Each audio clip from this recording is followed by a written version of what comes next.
Hi everybody! Welcome back to Cranio Family. Today is day 3. We are answering the question, what are the different types of craniosynostosis? Stay tuned.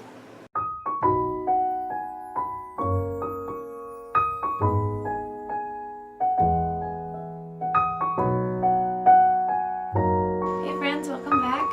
We are answering the question, what are the different types of craniosynostosis today? And as we mentioned in the first day, the diagnosis name basically defines the suture that is affected in the child that has craniosynostosis. For example, with the lambdoid suture, if a baby's lambdoid suture is prematurely closed, their diagnosis is lambdoid craniosynostosis. And so on for every suture that we've already mentioned. There's the sagittal craniosynostosis, metopic, which is the front ridge, and then coronal, which is the suture that Zoe's affected by. And there are also multiple options within that. Many children that I've learned about have a combination of different sutures that are closed, and so each of those sutures are mentioned in their diagnosis. Right, and we've spent the last 5 years living in the world of bicoronal craniosynostosis, which is what Zoe has as one of her chief diagnoses. That means that both sides of her coronal suture are fused.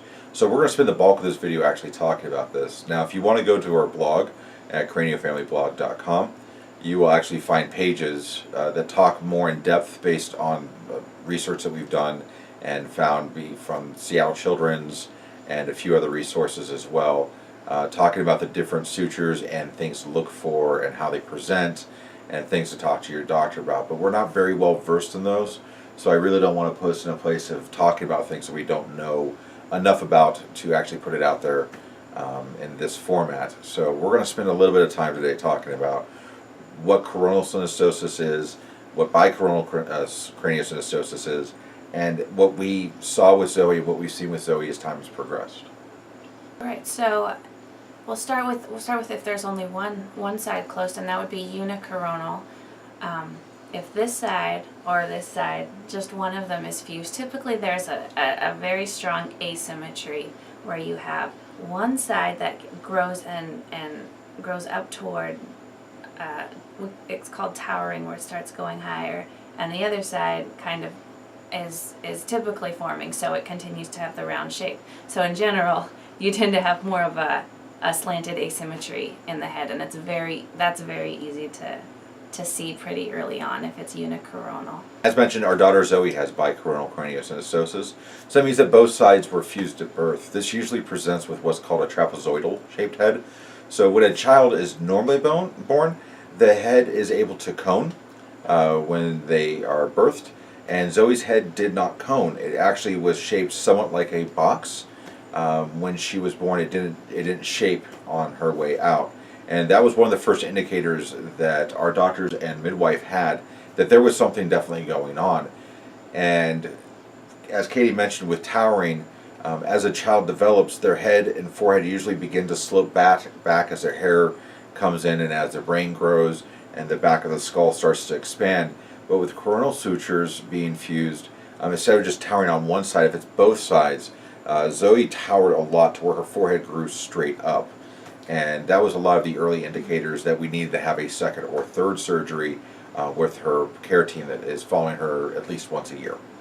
And basically the brain compensates. So if the brain is not allowed to grow in one portion, it will begin growing in another portion, and this shows itself exponentially with babies because their brain is growing so rapidly.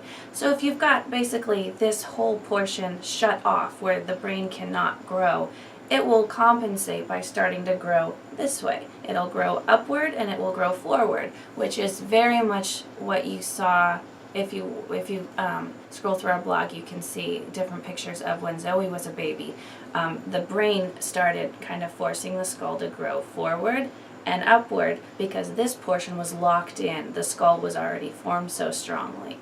And so that's what doctors have called towering, where her forehead just kind of got taller and taller until there was a corrective surgery to open up some of the space here so that the brain could move sideways again, if that makes sense.